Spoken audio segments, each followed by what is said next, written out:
www.attableek.com, the reviver of Iman.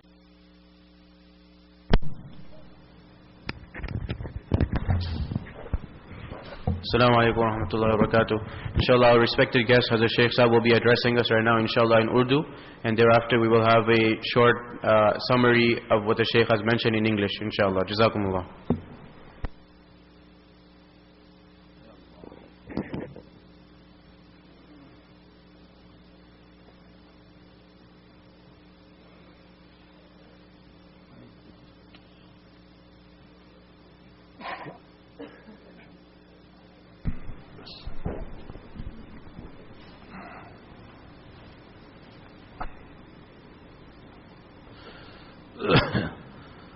الحمد لله نحمده ونستعينه ونستغفره ونؤمن به ونتوكل عليه ونعوذ بالله من شرور أنفسنا ومن سيئات أعمالنا من يهده الله فلا مضل له ومن يضلله فلا هادي له ونشهد أن لا إله إلا الله وحده لا شريك له ونشهد أن سيدنا ومولانا محمدا عبده ورسوله صلى الله تعالى عليه وعلى آله وصحبه وأطباعه وأزواجه وذرياته وأهل بيته وأهل طاعته أجمعين أما بعد أعوذ بالله من الشيطان الرجيم بسم الله الرحمن الرحيم إنما يوفى الصابرون أجرهم بغير حساب صدق الله العظيم.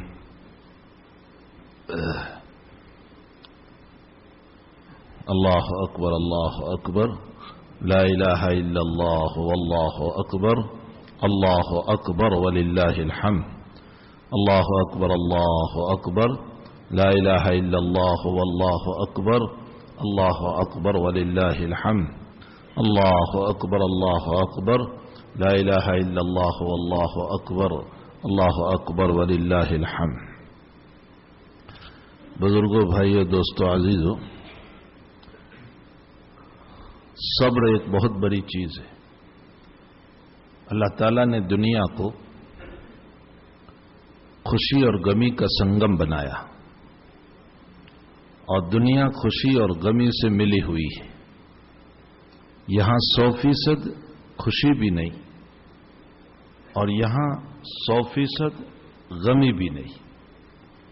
کچھ خوشیاں ہیں، کچھ غمی ہیں.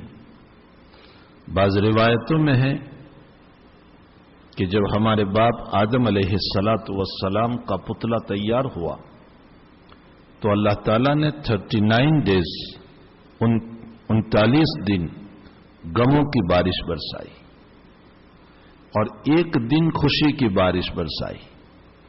معلوم ہوتا ہے انسان کی زندگی میں غمیاں زیادہ ہیں، خوشیاں کم ہیں. اور یہ ہم بھی دیکھ رہے ہیں کہ انسان جب سے پیدا ہوتا ہے غموں پہ غم اس پر چلتے ہیں. بیماریاں ہیں، حالات ہیں، پریشانیاں ہیں، مصائب ہیں، پھر تعلیم کے غموم ہیں، اور اس کے بعد نکاح کے صدمات ہیں، اور اس کے بعد مختلف مسائل ہیں، یہاں تک کہ اولاد کے غموم اور پریشانیاں ہیں. پھر اولاد کو سیٹ کرنے اور ان کی ضرورتوں کو پورے کرنے کے صدمات ہیں، اور اس کے بعد اسی کے اندر انسان کی عمر بڑھتے بڑھتے بڑھاپے پر پہنچ جاتا ہے، جہاں بیماریوں کا گھر بن جاتا ہے، اور اسی میں انسان کی زندگی پوری ہوتی ہے، اور اخیر میں اس کی تمنائیں اور بڑھ جاتی ہے. اللہ تعالیٰ نے قرآن کریم میں اسی کی طرف اشارہ فرمایا، الہاکم التکاثر حتی زرتم المقابر. کثرت لالچ نے، کثرت حرص نے، خواہشات کی تمناؤں نے تجھے ہلاک کر دیا، یہاں تک کہ تو قبرستان پہنچ گیا. حتی زرتم المقابر. جناب رسول اللہ صلی اللہ علیہ وسلم کا ارشاد گرامی ہے. اللہ کے حبیب پاک صلی اللہ علیہ وسلم فرماتے ہیں انسان کی باڈی ضعیف ہوتی ہے، یعنی جب بڑھاپے میں پہنچتا ہے اور جب ضعیف ہوتا ہے، برا ہو جاتا ہے، تو دو چیزیں جوان ہو جاتی ہیں. باڈی ضعیف اور برا ہو گیا، اور دو چیزیں جوان ہو جاتی ہیں. ایک خواہشات اور دوسرا مال کی لالچ. بڑھاپے میں انسان کی خواہشات بڑھتی ہے اور مال کی لالچ بھی بڑھتی ہے. یہ جیسے جیسے بڑھاپے میں چلتا ہے مال کی لالچ اتنی بڑھ جاتی ہے. شیخ سعدی رحمت اللہ علیہ نے ایک تاجر کا واقعہ گلستان میں لکھا ہے. فرمایا کہ ساری زندگی کمائی میں گزری اور اخیر میں وہ کہتا ہے میری ایک تمنا ہے کہ میں چائنا سے مال اٹھاؤں اور ہندوستان میں بیچوں اور ہندوستان سے مال اٹھاؤں اور ایران میں بیچوں اور ایران سے مال اٹھاؤں اور سعودیہ میں بیچوں اور سعودیہ سے مال اٹھاؤں فلاں جگہ مال کو بیچوں اور پھر بس میری تمنا پوری ہو جائے. شیخ سعدی کہتے ہیں اتنے بڑے سفر میں تو تیری زندگی ہی پوری ہو جائے گی. تو اللہ کے نبی علیہ السلام نے صحیح فرمایا کہ انسان کی عمر جیسے جیسے بڑھتی ہے اس کی دو چیزیں بڑھتی جاتی ہے, خواہشات اور مال کی تمنا. اللہ جل شانہ ان دونوں سے ہماری حفاظت فرمائے. یہی وجہ ہے کہ نبی علیہ الصلوۃ والسلام کا ارشاد ہے کہ اللہ اپنے بندے کو بہتے ہوئے سمندر کے برابر بھی مال دے. سمندر بہ رہا ہے اس کے طرح بھی مال دے تو بھی انسان کی خواہش پوری نہیں ہوتی. نبی علیہ السلام فرماتے ہیں ایک مکان ہو تو 2 کی تمنا اور 2 ہیں تو 3 کی تمنا اور ایک دکان ہے تو 2 اور 2 ہیں تو 3 کی تمنا. اور پھر اللہ کے نبی نے فرمایا تیری آنکھیں تو اور تیری آنکھوں کی تمناؤں کو تو قبر کی مٹی ہی بھر سکتی ہے. یعنی جب قبر میں پہنچے گا تو ہی تیری حرص پوری ہوگی ورنہ لالچ پوری ہونے والی نہیں ہے. تو بہرحال میرے بھائیوں حق تعالی نے دنیا کو خوشی اور غمی ان دونوں کا سنگم بنایا, ملا جلا. یہاں غمیاں بھی ہے یہاں خوشیاں بھی ہے. خوشیاں کم ہے غمی زیادہ ہے. انسان مصائب کے اندر گھیرا رہتا ہے. لیکن جو انسان صبر کرتا ہے اللہ تعالیٰ اس کو بہت زیادہ اجر عظیم عطا کرتا ہے. صبر کی 3 قسمیں قرآن کریم سے علماء نے نکالی ہے. صبر کی 3 قسمیں. صبر کی پہلی قسم ہے صبر عن المعصیت, معصیت سے اپنے آپ کو بچانا, گناہوں سے اپنے آپ کو بچانا, یہ بھی صبر ہے. جی چاہتا ہے فلاں گناہ کرنے کو فلاں گناہ کرنے کو, انسان اپنے آپ کو اس سے بچا لے کہ میں اس گناہ میں نہ پڑوں. میری آنکھ چاہ رہی ہے کہ میں اجنبی عورت کو دیکھوں, میں اپنی آنکھوں پر قابو کر لوں, یہ صبر عن المعصیت ہے. میرا جی چاہ رہا ہے کہ میں حرام کا مال لے لوں اور میں نہ لوں, یہ صبر عن المعصیت ہے. میرا جی چاہ رہا ہے کہ میں کسی پر ظلم کروں اور میں نہ کروں, یہ صبر عن المعصیت ہے. گناہوں سے اپنے آپ کو بچانا یہ بھی صبر ہے اور بہت بڑا صبر ہے. اور اس صبر کے اوپر حق تعالی جل شانہ کی طرف سے ارشاد ہے کہ اے میرے بندے جب تو گناہ کی لذت سے دنیا میں اپنے آپ کو بچاتا ہے تو میں تیرے دل میں خوشیاں عطا کرتا ہوں. جب دنیا میں انسان گناہوں سے اپنے آپ کو بچاتا ہے تو فرمایا میں تیرے دل کو خوشیوں سے بھر دیتا ہوں اور تیرے دل کو خوشیوں سے مالا مال کر دیتا ہوں. تو ایک ہے صبر عن المعصیت. دوسرا صبر ہے صبر علی المصائب, مصیبتیں اور پریشانیاں آتی ہے اس کے اوپر صبر کرنا. یہ تو ہر انسان ہی جانتا ہے کہ مصیبتوں پر صبر کرنا, حالات پر صبر کرنا, پریشانیوں پر صبر کرنا, بیماریوں پر صبر کرنا, کسی کی موت پر صبر کرنا, اس صبر کو تو سارے انسان جانتے ہیں. تیسرا صبر ہے وہ صبر ہے صبر علی الطاعت, اللہ کی عبادت پر جم جانا. اللہ تعالیٰ نے جن کاموں کا حکم دیا انسان اس کے اوپر جم جائے, اس کو پورا کرے, اس کو صبر علی الطاعت, عبادت پر صبر کرنا. صبر کا معنی جمنا ہوتا ہے. ایک انسان روزوں پر جم گیا, نماز پر جم گیا, زکوٰۃ دینے پر جم گیا, حج کرنے پر جم گیا کہ مجھے یہ کام کسی طرح ادا کرنا ہے, یہ بھی صبر ہے. تو عبادت پہ جمنے کا نام بھی صبر ہے. میرے بھائیو مبارک مہینہ جو ابھی ہمارا ختم ہوا اور آج رمضان کے بعد کا شوال کا پہلا دن ہے.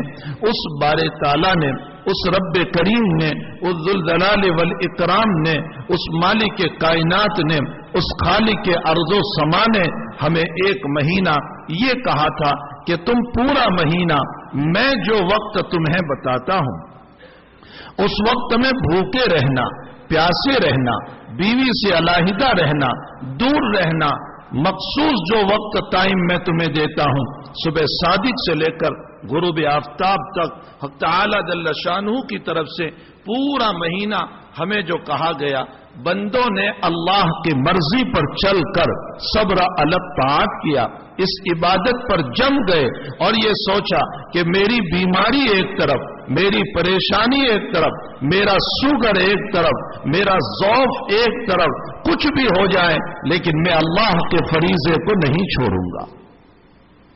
اس عبادت پر بندہ جب جم گیا تو پھر بیہقی شریف میں حضرت انس رضی اللہ تعالی عنہ کی روایت ہے، جناب رسول اللہ صلی اللہ علیہ وسلم فرماتے ہیں قال اللہ تبارک و تعالی لملائکتہ، اللہ تعالیٰ اپنے فرشتوں سے یوں کہتا ہے. کب کہتا ہے؟ جب رمضان ختم ہوتا ہے اور آخری رات ہوتی ہے تب اللہ تعالیٰ کہتا ہے اپنے ملائکہ سے، میرے فرشتوں تم مجھ کو یہ بتاؤ کہ اگر کوئی آدمی اپنے کام کو پورا کر لے، من یوفی العمل، جو اپنے کام کو پورا کر لے اس کو کیا دیا جائے؟ تو فرشتے دربار رب میں یوں کہتے ہیں، فرمایا اللہ تعالیٰ اس کے اجر کو اس کو عطا کر دیا جائے، اس کا ثواب اس کو دے دیا جائے. تو اللہ تعالیٰ فرماتے ہیں کہ میرے بندوں نے اور میری بندیوں نے پورا مہینہ صبر الگ طاعت کیا، عبادت پر جم گئے، نہ انہوں نے اپنی بیماریاں دیکھی، نہ انہوں نے اپنی پریشانیاں دیکھی، نہ انہوں نے اپنی تکلیفیں دیکھی، نہ اپنا جاب دیکھا، حتیٰ کہ ان کا حال یہ ہوا کہ ایک طرف 9 بجے افطار ہو رہا تھا اور اس کے بعد 11 بجے عشاء ہو رہی تھی، 12:30 پر تراویح ختم ہو رہی تھی اور صبح کو پھر 4 بجے فجر کی جماعت ہو رہی تھی. رات کا مختصر وقت تھا اور صبح اس کو اپنے جاب پہ جانا تھا، اپنے کام پہ جانا تھا، اپنے دکان پر جانا تھا. اس کو مکمل سونا بھی نہیں ملا لیکن میرے خاطر اس نے قربانی دی اور رات کی نیند کو بھی قربان کر دیا اور دن کو کھانا اور پینا بھی قربان کر دیا. نہ رات میں اس کو مکمل سکون ملا، نہ دن میں اس کو کھانا اور پینا ملا. بتاؤ میرے فرشتوں مجھے ان کو کیا دینا چاہیے؟ فرشتے کہتے ہیں اللہ عامل کام کرنے والے مزدور کو مکمل مزدوری دے دینا چاہیے. تو حق تعالی شان فرماتے ہیں کہ یہ میرے بندے اور یہ میری بندیاں جنہوں نے پورا مہینہ میری عبادت کی، میری بات کو مانا اور میری بات پر عمل کیا، میرے فرشتوں تم گواہ رہو، میری عزت کی قسم، میرے جلال کی قسم، میری کبریائی کی قسم، میری علو شان کی قسم، میرے اللہ قسمیں کھا رہا ہے، میری عزت کی قسم، میرے جلال کی قسم، میرے علو شان کی قسم، میرے بلند مرتبے کی قسم، اے میرے فرشتوں میں نے عیدگاہ میں آنے والے اور نماز میں آنے والے میرے تمام بندوں کو میں نے اپنی طرف سے معاف کر دیا، بندے کو بھی معاف کر دیا اور بندی کو بھی معاف کر دیا. اے میرے فرشتوں تم گواہ رہو. یہ مبارک مجمع وہ ہے جس پر اللہ کا اس وقت یہ اعلان ہو رہا ہے. میرے بھائیوں اللہ کا اعلان میں اور آپ نہیں سن رہے ہیں، ملائکہ سن رہے ہیں اور میرے نبی نے جو صادق و مصدوق صلی اللہ علیہ وسلم ہے اس صادق و مصدوق صلی اللہ علیہ وسلم نے صاف طور پر یہ بات ذکر فرمائی ہے کہ اب تعالیٰ کی طرف سے ابھی مغفرت کا اعلان ہوتا ہے جب بندہ نماز کے لیے چلتا ہے عید کی کہ میں نے تم سب کو معاف کر دیا.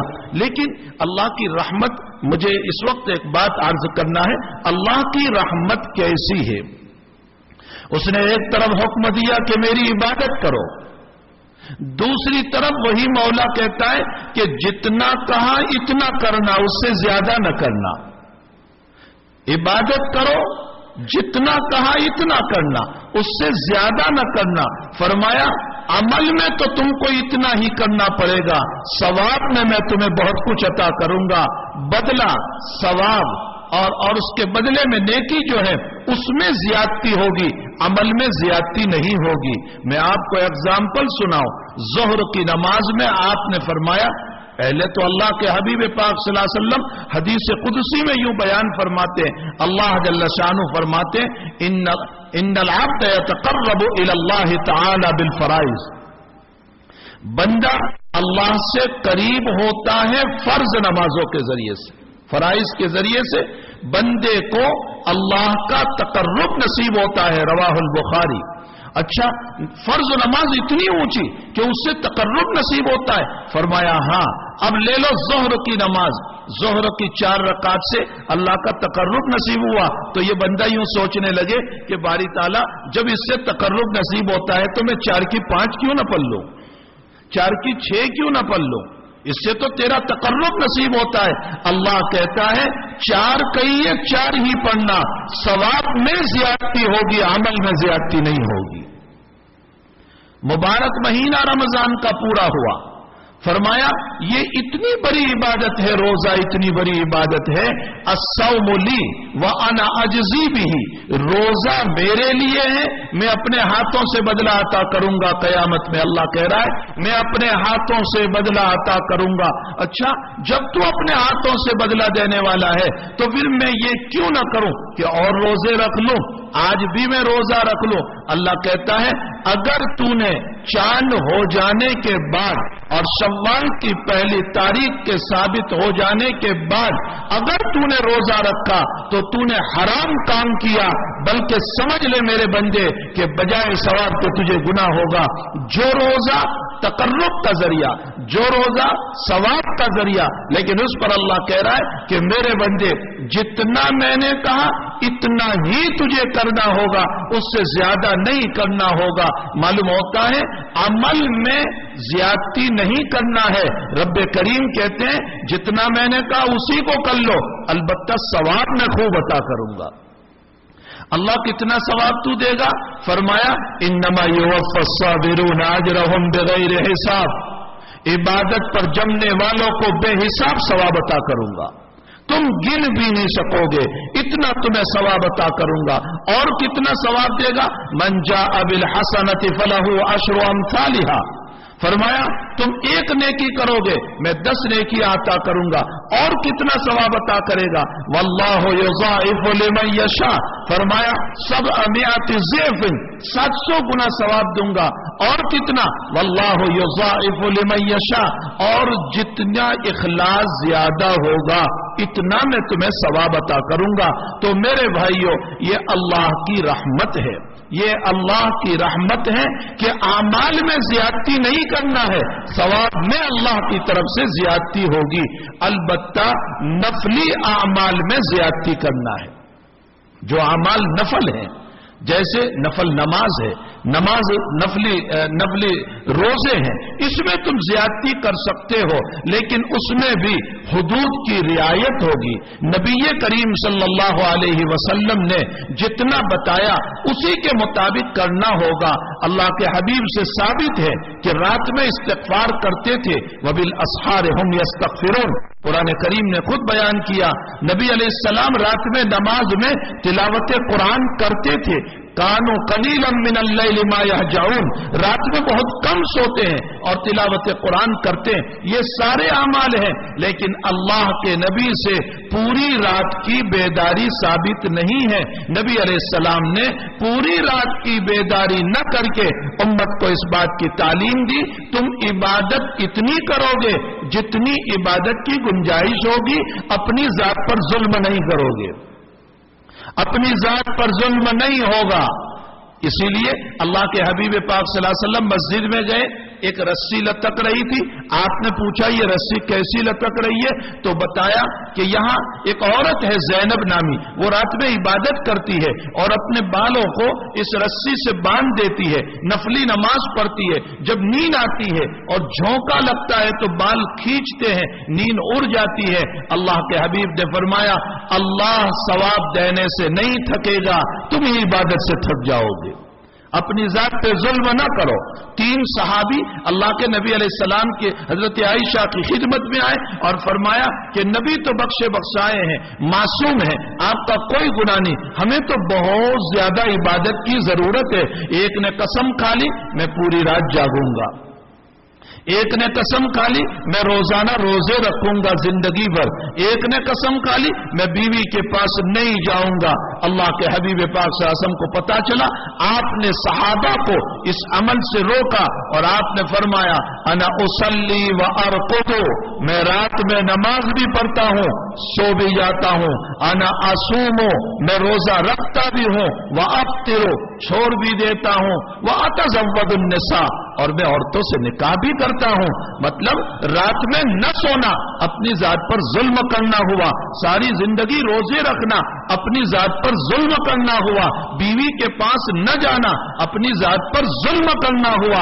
فرمایا شریعت مطہرہ نے ایسی عبادت کا حکم نہیں دیا ہے, یہ حکم دیا کہ حدود شرع میں رہ کر, شریعت کی حد میں رہ کر, جیسے نبی کریم صلی اللہ علیہ وسلم نے ہمیں عبادت کا طریقہ بتایا ویسے عبادت کرنا چاہیے. تو ہم اللہ تعالیٰ نے ہمیں پورا رمضان صبر دیا اور بہت زبردست صبر دیا کہ ساری بیماریوں کے باوجود, حالات کے باوجود, پریشانیوں کے باوجود, مصائب کے باوجود, جاب کے باوجود, کاروبار کے باوجود دن بھر بھوکے رہے اور رات میں بہت دیر تک اللہ کی عبادت کرتے رہے, قیام اللیل کرتے رہے, تراویح پڑھتے رہے اور قرآن سنتے رہے اور قرآن کی تلاوت کرتے رہے.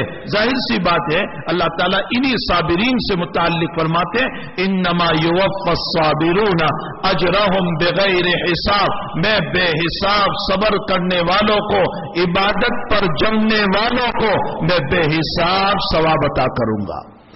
لیکن میرے بھائیوں, اب جب رمضان چلا گیا ہمیں چاہیے کہ ہماری زندگی رمضان کے مطابق گزرنے والی بنے.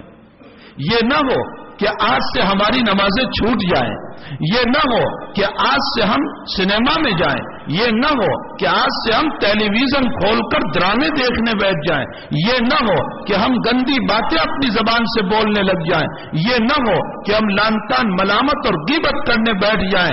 یاد رکھو جیسے رمضان المبارک کے مبارک مہینے میں رب کریم نے ہمیں تمام شرور سے, فتن سے, بلاؤں سے, مصائب سے اللہ تعالیٰ نے ہمیں پاک رکھا, محفوظ رکھا. ہمیں چاہیے کہ ہماری آنے والی زندگی بھی اسی طرح گزرے. قرآن کریم میں یہی تو اللہ نے فرمایا کتب علیکم الصیام کما کتب علی الذین من قبلکم لعلکم تتقون. روزے اس لیے آئے ہیں, صرف بھوکا رکھنا مقصود نہیں تھا, صرف پیاسا رکھنا مقصود نہیں تھا, صرف شام میں افطاری کر لینا مقصود نہیں تھا, صرف رات کی کچھ بیداری کر لینا مقصود نہیں تھا. اللہ ان روزوں سے, اس مبارک رمضان سے ہمیں تقوی دینا چاہتا تھا. تو تقوی رمضان تک نہیں ہونا چاہیے, تقوی ساری زندگی ہونا چاہیے. رمضان کے بعد کے 11 مہینے بھی ہمارے پاس تقوی ہونا چاہیے. ہم اللہ سے ڈرنے والے ہو, ہماری زندگی اللہ تعالیٰ سے ڈرنے والی ہو. قدم قدم پر ہم اللہ تعالیٰ کو سامنے رکھتے ہوئے اور جناب محمد رسول اللہ صلی اللہ علیہ وسلم کی مبارک تعلیمات کو مد نظر رکھتے ہوئے ہم اس پر عمل کرنے والے ہوں, تب تو ہمارا رمضان کامیاب ہے. اور اگر جہاں رمضان کا چاند ہوا کہ کسی نے داڑھی منڈا دی, کسی نے کام کر لیا, کسی نے وہ بال رکھے, یاد رکھو یہ جو بال کاٹنے کی اس وقت فیشن ہمارے جوانوں میں چلی ہے, ذہن میں بات یاد آ گئی, عرض کر دوں, یہ جو جوانوں کے بال کاٹنے کی فیشن چلی ہے, کچھ یہاں کٹوا لیا, کچھ یہاں کٹوا لیا, بیچ میں بال رکھ لیے, یاد رکھو تمہارا نفس خوش ہو جائے گا, تمہارا نبی ناراض ہوگا. اس کو حدیث مبارکہ میں اللہ کے حبیب پاک صلی اللہ علیہ وسلم نے فرمایا ہے ان ایسے لوگوں پر جو اس طرح کے بال کٹوانے والے ہیں, نبی کہتے ہیں میری طرف سے اس پر اللہ کی لعنت اترے. یہ بخاری شریف کی روایت ہے جو میں تمہیں سنا رہا ہوں. اللہ کے نبی کی لعنت ہو ایسے انسان پر جو اس طرح کے بال کٹواتا ہے. آپ بتائیے کہ جس پر نبی کی لعنت اترتی ہو کیا وہ جوان پنپ سکتا ہے؟ کیا وہ جوان کامیاب ہو سکتا ہے؟ اپنے نفس کو خوش نہ کرو, اپنے نبی کو خوش کرو. اپنے نفس کو خوش نہ کرو، اپنے نبی کو خوش کرو. یہ نفس تو کبھی نہ کبھی قبر میں جانے والا ہے اور اس مٹی کے حوالے ہونے والا ہے جس مٹی کے اندر کیڑے مکوڑے ہمیں کھانے والے ہیں، اور ہمارا خوبصورت چہرہ پامال ہونے والا ہے، اور ہمارا سر بھی پھٹنے والا ہے، اور ہمارا پیٹ بھی پھٹنے والا ہے، اور ہمارے اعضاء کے ٹکڑے ٹکڑے ہونے والے ہیں، اور کیڑے اور مکوڑے ہمارے اوپر چلنے والے ہیں. اس نفس کی تابعداری نہ کرو، اس کی خواہشات پہ نہ چلو، اللہ اس کے رسول کی مرضیات پر چلو. اللہ اس کے رسول کی مرضیات پر چلیں گے تو انشاءاللہ دنیا بھی بہترین بنے گی، آخرت بھی بہترین بنے گی. میں آپ سے ایک بات عرض کر رہا ہوں، چلیے تھوڑی دیر کے لیے آپ نے ان بالوں کو، اس طرح کے بالوں کو کتوا بھی لیا، فائدہ کیا ہوا ہماری ذات کو؟ میری ذات کو مجھے کیا فائدہ ہوگا؟ کوئی نفع ہوا، کوئی بیماری اچھی ہو گئی، کوئی تکلیف دور ہو گئی، کوئی پریشانی دور ہو گئی، پھر کیوں ہم ان لوگوں کی اتباع کر رہے ہیں جو شریعت کے باغی ہے، جو دین کے باغی ہے، ان کی اتباع کر رہے ہیں اور اپنے مولا کو ناراض کر رہے ہیں؟ یاد رکھو، اللہ نے اپنی محبت کو حضور پاک صلی اللہ علیہ وسلم کی اتباع میں، آپ کی فرما برداری میں، آپ کی تابع داری میں چھپا رکھا ہے. ان کنتم تحبون اللہ فاتبعونی یحببکم اللہ ویغفر لکم ذنوبکم. ایک صحابی رضی اللہ تعالیٰ عنہ نبی علیہ السلام کے سامنے مسجد نبوی میں بیٹھے ہوئے تھے. اچانک ان سے غلطی ہو گئی، اور وہ غلطی یہ ہو گئی کہ انہوں نے جب جوتا چپل پہننے لگے تو بائیں قدم کا پاؤں کو، یعنی لیفٹ پاؤں کی چپل کو پہلے پہنا. اللہ کے نبی علیہ السلام نے فرمایا اس کو نکال دو، سیدھے پاؤں میں پہنو، اور اس کے بعد فرمایا میری اتباع کرو گے اللہ تم سے خوش ہو جائے گا. رات میں گشت لگا رہے ہیں، حضرت عمر کے مکان سے گزرے، زور زور سے پڑھ رہے ہیں. حضرت صدیق کے مکان سے گزرے، آہستہ پڑھ رہے ہیں. صبح کو فجر کے بعد دونوں بزرگوں کو اللہ کے حبیب نے فرمایا تمہارے مکان سے میں رات پاس ہوا تھا، گزرا تھا. عمر تم بہت زور سے قرآن پڑھ رہے تھے، ابو بکر تم بہت آہستہ پڑھ رہے تھے. ابو بکر نے فرمایا اللہ کے نبی میں اس کو سنا رہا تھا جو بہرا نہیں ہے، یعنی اللہ تعالیٰ کے لیے قرآن تلاوت کر رہا تھا، وہ بہرا نہیں ہے، اس لیے آہستہ پڑھ رہا تھا. عمر نے فرمایا اللہ کے نبی میں منافقوں کے دلوں کو ہلا رہا تھا، اس لیے میں زور سے پڑھ رہا تھا. تو نبی علیہ السلام نے فرمایا ابو بکر تم کچھ زور سے پڑھو. عمر سے کہا تم کچھ آہستہ پڑھو. اشارہ فرمایا آج تک تم اپنی چاہت پر پڑھتے تھے، اب سے تم نبی کی چاہت پر پڑھو. جب ابو بکر و عمر کو نبی کی چاہت پر پڑھنے کو کہا گیا تو میں اور آپ ہم کون ہوتے؟ ہمیں چاہیے کہ جناب رسول اللہ صلی اللہ علیہ وسلم کی مبارک زندگی کو اپنائیں. جیسے رمضان آپ نے عبادتوں میں گزارا، اللہ کرے کہ ہم آئندہ ایام بھی مکمل طریق پر نبی کی اتباع میں اللہ کے احکام میں گزارنے والے بنے. اللہ تعالیٰ عید کی خوشیاں مبارک فرمائیں، حق تعالیٰ بار بار عید مبارک نصیب فرمائیں، اور حق تعالیٰ جل شانہ آج کے اس مبارک دن میں جہاں زندوں کو معاف کر رہا ہے، ہمارے تمام مرحومین کی بھی اللہ مغفرت فرمائے، ان کی قبروں کو بھی نور سے منور فرمائے، اور ان کے درجات کو بھی بلند فرمائے. وصلی اللہ علی النبی الکریم برحمتک یا ارحم الراحمین.